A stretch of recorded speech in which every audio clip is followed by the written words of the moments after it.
അമേരിക്കയിൽ ജീവിക്കുന്ന അല്ലെങ്കിൽ അമേരിക്കയിലേക്ക് യാത്ര ചെയ്യാൻ തയ്യാറെടുക്കുന്ന ഓരോ മലയാളിയും ഇപ്പോൾ തന്നെ അറിഞ്ഞിരിക്കേണ്ടുന്ന വളരെ പ്രധാനപ്പെട്ടതും ഗൗരവമേറിയതുമായ ചില കാര്യങ്ങളാണ് നമ്മൾ ഇന്ന് ചർച്ച ചെയ്യുന്നത്.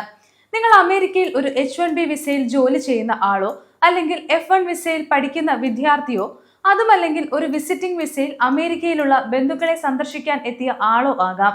നിങ്ങളുടെ വിസ കാറ്റഗറി ഏതുമാകട്ടെ, കഴിഞ്ഞ കുറച്ച് ആഴ്ചയായി American Immigration and Customs Enforcement രാജ്യത്തുടനീളം നടത്തിക്കൊണ്ടിരിക്കുന്ന റെയ്ഡുകളും അറസ്റ്റുകളും നമ്മൾ ഓരോരുത്തരും ഗൗരവത്തോടെ കാണേണ്ടതുണ്ട്. ജൂലൈ മാസത്തിൽ മാത്രം പുറത്തു വന്ന കണക്കുകൾ പ്രകാരം ഏകദേശം 51,000-ത്തിലധികം ആളുകളെയാണ് ICE ഉദ്യോഗസ്ഥർ അറസ്റ്റ് ചെയ്തിരിക്കുന്നത്. ഒരു ദിവസം 2,000 പേരെ അറസ്റ്റ് ചെയ്യുക എന്ന വലിയ ലക്ഷ്യത്തോടെയാണ് ഇമിഗ്രേഷൻ ഏജൻസികൾ ഇപ്പോൾ രാജ്യത്തുടനീളം പ്രവർത്തിക്കുന്നത്. എന്തുകൊണ്ടാണ് ഇത്തരത്തിൽ കർശനമായ നടപടികൾ ഉണ്ടാകുന്നത്? ഇത് സാധാരണക്കാരായ പ്രവാസികളെ എങ്ങനെ ബാധിക്കും?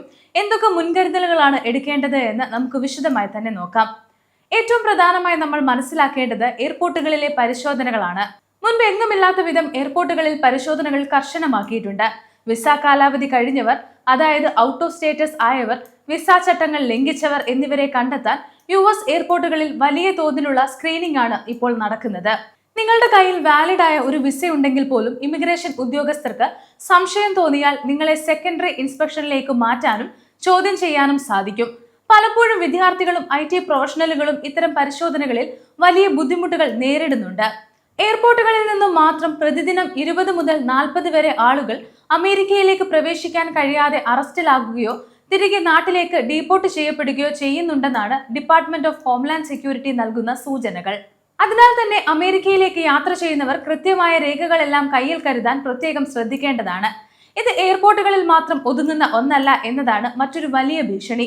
പണ്ടൊക്കെ ഇമിഗ്രേഷൻ പരിശോധനകൾ പ്രധാനമായും ബോർഡറുകളിലും എയർപോർട്ടുകളിലും മാത്രമായിരുന്നു നടന്നത് എങ്കിൽ ഇന്ന് പൊതു ഇടങ്ങളായ നാഷണൽ ഫോറസ്റ്റുകൾ, പൊതു പാർക്കുകൾ, കൺസ്ട്രക്ഷൻ സെന്ററുകൾ, ഗ്രോസറി സ്റ്റോറുകൾക്ക് മുൻവശം, തൊഴിലിടങ്ങൾ എന്നിവിടങ്ങളിൽ പോലും ലോക്കൽ പോലീസിന്റെ സഹകരണത്തോടെ പുതിയ ചെക്ക് ഇൻ പോയിന്റുകൾ സ്ഥാപിച്ചാണ് ICE റെയ്ഡുകൾ നടത്തുന്നത്. ഇതിൽ ഏറ്റവും പ്രധാനപ്പെട്ട ഒരു മാറ്റം 287G എഗ്രിമെന്റുകളുടെ വർധനവാണ്.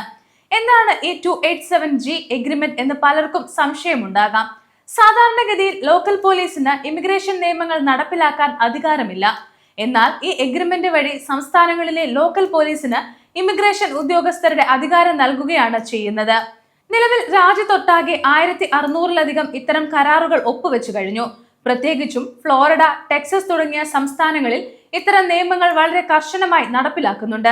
അതായത് ഒരു ചെറിയ ട്രാഫിക് വയലേഷന് ലോക്കൽ പോലീസ് നിങ്ങളെ തടഞ്ഞു നിർത്തിയാൽ പോലും അവർക്ക് നിങ്ങളുടെ ഇമിഗ്രേഷൻ സ്റ്റേറ്റസ് പരിശോധിക്കാനും അതിൽ പ്രശ്നങ്ങൾ ഉണ്ടെങ്കിൽ നിങ്ങളെ നേരെ ICEക്ക് കൈമാറാനും സാധിക്കും. ഇനി ഈ നിയമങ്ങൾ പ്രവാസി മലയാളികളെ, പ്രത്യേകിച്ച് വിദ്യാർത്ഥികളെയും ജോലിക്കാരെയും എങ്ങനെ ബാധിക്കുമെന്ന് നോക്കാം. F1 വിദ്യാർത്ഥികൾക്കും OPTയിൽ ഉള്ളവരും വളരെ ശ്രദ്ധിക്കേണ്ട ഒരു സമയമാണിത്. കാലാവധി കഴിഞ്ഞ വിസകളിൽ തുടരുന്ന ഗവേഷകരും അക്കാദമിക് പ്രൊഫഷണലുകളെയും എയർപോർട്ടുകളിൽ തടഞ്ഞു വെക്കുന്ന സംഭവങ്ങൾ ധാരാളമായി റിപ്പോർട്ട് ചെയ്യപ്പെടുന്നുണ്ട്. അമേരിക്കയിലെ പഠനം പൂർത്തിയാക്കിയ ശേഷം ഗ്രേസ് പീരീഡിൽ നിൽക്കുന്നവരും കൃത്യമായ സമയത്ത് ജോലി കണ്ടെത്താൻ കഴിയാത്തവരും നിയമപരമായി ഔട്ട് ഓഫ് സ്റ്റേറ്റസ് ആകുന്ന സാഹചര്യമുണ്ട്. ഇത്തരം സാഹചര്യങ്ങളിൽ രാജ്യത്ത് തുടരുന്നത് ഇപ്പോൾ വലിയ റിസ്ക് ഉള്ള കാര്യമായി മാറി. അതുപോലെ തന്നെയാണ് H1B വിസക്കാരുടെ കാര്യവും. ലേ ഓഫുകൾ കാരണം ജോലി നഷ്ടപ്പെടുന്നവർക്ക് പുതിയ ജോലി കണ്ടെത്താനോ സ്റ്റേറ്റസ് മാറ്റാനോ ഉള്ള 60 ദിവസത്തെ ഗ്രേസ് പീരീഡ് കഴിഞ്ഞാൽ പിന്നീട് അമേരിക്കയിൽ തുടരുന്നത് നിയമവിരുദ്ധമാണ്. പഴയതുപോലെ കുറച്ചു കാലം കൂടി നിയമവിരുദ്ധമായി നിൽക്കാം, പിന്നീട് എന്തെങ്കിലും വഴി കണ്ടെത്താം എന്ന് ചിന്തിക്കുന്നത് ഇപ്പോൾ വലിയ അപകടങ്ങൾ സൃഷ്ടിക്കും. മറ്റൊരു പ്രധാന വിഷയം പഴയ ക്രിമിനൽ റെക്കോർഡുകളും സിവിൽ പിഴകളുമാണ്. മുൻപ് എപ്പോഴെങ്കിലും ഉണ്ടായിട്ടുള്ള ട്രാഫിക് വയലേഷനുകൾ, DUI, മറ്റു ചെറിയ സിവിൽ കേസുകൾ എന്നിവയ്ക്കെതിരെ പോലും ഇപ്പോൾ ICE ലക്ഷ്യം വെക്കുന്നുണ്ട്. ഇവർക്ക് വാറന്റ് അയക്കുന്നതിനോടൊപ്പം ബില്യൺ കണക്കിന് ഡോളറിന്റെ സിവിൽ പിഴ ചുമത്താനും നടപടി ശക്തമാക്കിയിട്ടുണ്ട്. അതുകൊണ്ട് തന്നെ അമേരിക്കയിൽ ജീവിക്കുമ്പോൾ നിയമങ്ങൾ പൂർണ്ണമായും പാലിക്കാൻ എല്ലാവരും ബാധ്യസ്ഥരാണ്. സോഷ്യൽ മീഡിയ അക്കൗണ്ടുകൾ പരിശോധിക്കുന്ന രീതിയും ഇമിഗ്രേഷൻ ഉദ്യോഗസ്ഥർ കർശനമാക്കിയിട്ടുണ്ട്. വിസിറ്റിംഗ് വിസയിൽ വന്ന് ഇവിടെ ജോലി അന്വേഷിക്കുന്ന തരത്തിലുള്ള മെസ്സേജുകളോ അല്ലെങ്കിൽ വിസ ചട്ടങ്ങൾക്ക് വിരുദ്ധമായ കാര്യങ്ങളോ നിങ്ങളുടെ ഫോണിലോ സോഷ്യൽ മീഡിയയിലോ ഉണ്ടെങ്കിൽ അത് വലിയ പ്രശ്നങ്ങൾക്ക് കാരണമാകും.